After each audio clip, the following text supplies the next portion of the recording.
Kemudian ada orang di tengah lautan, dia ya Abdul Qadir Jailani, tolong aku, tolong aku. Ya akhi, Abdul Qadir tahu dari engkau dari mana? Dia udah meninggal. Nabi aja nggak tahu yang terjadi pada umatnya. Itu nas jelas, hadis mutawatir. Malaikat berkata, kau tidak tahu apa yang terjadi setelah kau meninggal. Nabi Isa pun tidak tahu apa yang terjadi pada umatnya setelah dia meninggal. Apalagi selain mereka para nabi.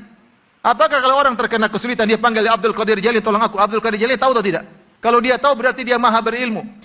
Kalau dia mendengar berarti dia maha mendengar. Yang maha berilmu, maha mendengar, maha melihat, maha mengetahui, maha menolong cuma Allah Subhanahu wa taala. Kalau minta langsung kepada Allah. Istaghitsuna rabbakum, ketika kalian beristighatsah kepada Allah Subhanahu, bukan kepada wali-wali yang sudah meninggal dunia. Datang ada orang tanya sama saya, "Ustaz, benar enggak Ustaz?"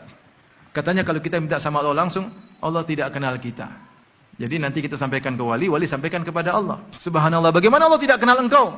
Wa ma tasqutu bi waraqatin illa ya'lamuha. Jangankan kau, daun yang jatuh pun Allah tahu. Apalagi kau. Daun yang tidak dibebani dengan ibadah pun Allah tahu kondisinya. Bagaimana dengan kita? Allah ngurusi kita tuh secara person-person, secara detail. Afaman huwa qaimun ala kulli nafsin bima kasabat. Ataukah Allah yang ngurusi setiap jiwa, satu person-person Allah urusi. Bagaimana Allah tidak tahu kita? Wa tawakkal 'alal azizir rahim alladzi yaraka hina taqum, yang melihat engkau ketika kau sedang salat. Wa taqallubaka fis sajidin, ketika kau sedang bergerak dalam salat. Allah melihat kita. Wallahu bima ta'maluna basir, Allah Maha melihat apa yang kalian lakukan.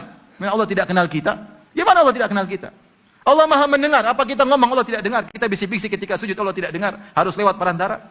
Ya, mereka gambarkan seakan-akan kata mereka, lihat raja mana kenal kita, harus lewat menteri. Itu kalau raja, bahlul. Kalau Allah mau disamakan raja tidak tahu apa-apa. Dikibulin dia nggak ngerti juga. Dan Allah butuh, dan raja butuh kepada menteri, Allah tidak. Tapi ini bantahan pertama. Bantahan kedua, misalnya dia bilang saya harus minta kepada kepada siapa misalnya Abdul Qadir Jailani. Saya bilang bantahan kedua. Taib, emang Abdul Qadir Jailani kenal kau? Harus cari orang yang kenal Abdul Qadir Jailani lagi. Bagaimana Allah tidak kenal kau, Abdul Qadir Jailani lebih lagi tidak kenal kau. Jarak kamu dengan Abdul Qadir Jailani ratusan tahun. Emang dia kenal kau? Sebanyak yang minta Abdul Qadir, emang kau siapa? Kenapa mereka harus menjadikan perantara Abdul Qadir Jailani, Habib Fulan, Sunan Fulan? Kenapa bukan Abu Bakar, Umar, Utsman dan Ali? Kenapa?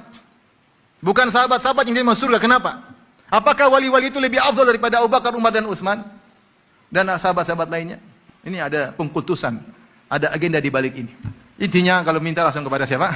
Allah Subhanahu wa taala.